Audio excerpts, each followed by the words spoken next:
initially a presentation about marketing and strategizing with the company, but after getting notes back, I needed to fine-tune my ideas a little bit more and get a little bit more exact modules versus just kind of generic broad ideas. So this is my presentation on how to properly train employees at our company.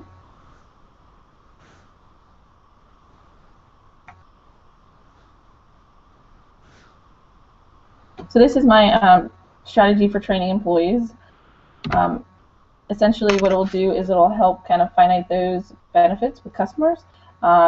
Without the training, employees tend to make mistakes and then they're trying to go back and correct them, which is wasting both time and money. We need to have a current plan set ready to go. We currently have no standards, so to help kind of time that out a little bit. And we also need to start with a budget for the company to put towards training. Currently, right now at the company I work for, we make everything from sales canvas cushions. We employ about 50 people. And since our people are getting a little bit older, we need to start training new people. And right now there's no training plan in place. And so it'll help reduce errors because we're on the mistake plan. Is if you make a mistake, then we go back and correct it from there. We don't necessarily teach you from the beginning. It also is focused on day-to-day. There is no future planning going into that. And then there's also, if you're only focused on the day-to-day, you can't see the long-term achievements of what can happen financially and beneficially. So the Harvard Business Review said the top 3 things that employees want from a company is they want mentoring, coaching, and training.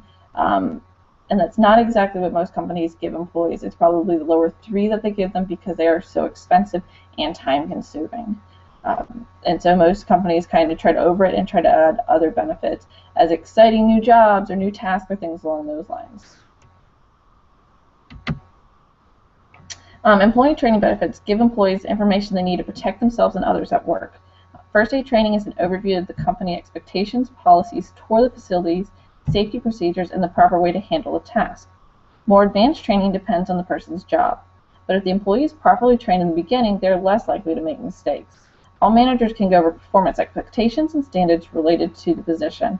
This also helps build the new employees with their current managers or their current bosses, and it also gets them on an even standing of what's expected of them. The biggest benefits of developing a new employee is they're highly engaged, they're more efficient, and then there's lower turnover, so they're less likely to leave the company. Part of the risk with that is without the support and understanding of management, training programs run the risk of having little or no benefit.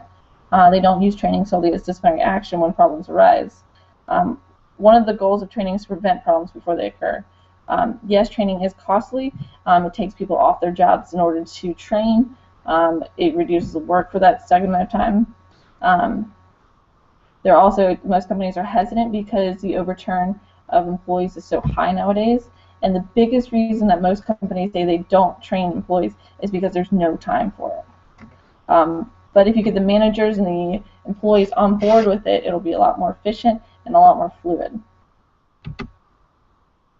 The cost of disengagement currently right now, the biggest age of disengagement is 18 and older. There's about 15% of employees currently are not happy at their jobs because they're not properly doing their jobs, because they're not properly trained. Because of that, we're losing almost $200 to $400 billion in money in the U.S. alone.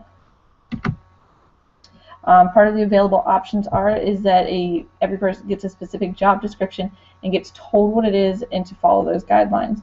And each employee must complete various steps, such as they need to observe an employee already, they need to learn the object of what they're about to do, they need to practice it, which is extremely crucial. Then they need to shadow a current employee and what they're doing and how it relates to emergency situations, day-by-day tasks.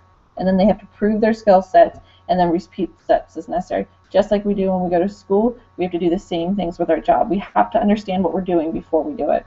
Part of another one is you can send employees to a class so they can learn how to take care of themselves, and then, or we can have a mentor within the organization. We can also find resources within the company, people that are already at the job. They can start mentoring the people, or they can also provide the classes. An alternative that we could do is we could visit other job sites or other lofts. There's about 4 in the area. Or we could also get training modules from the franchise that we bought into. My recommendation is I think we should unify as a team of all the employees, especially the higher management, and help set goals of what we want the employees to do on a day-to-day basis and a long-term basis. And we also need to have a training agenda team.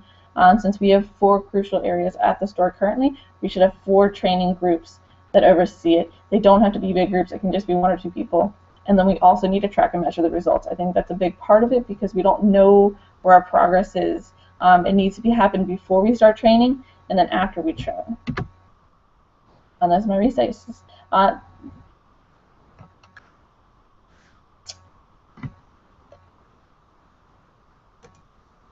Thank you guys very much for your time, and good luck on finals, and I hope we can start implementing a little bit more training at my company. Have a great day.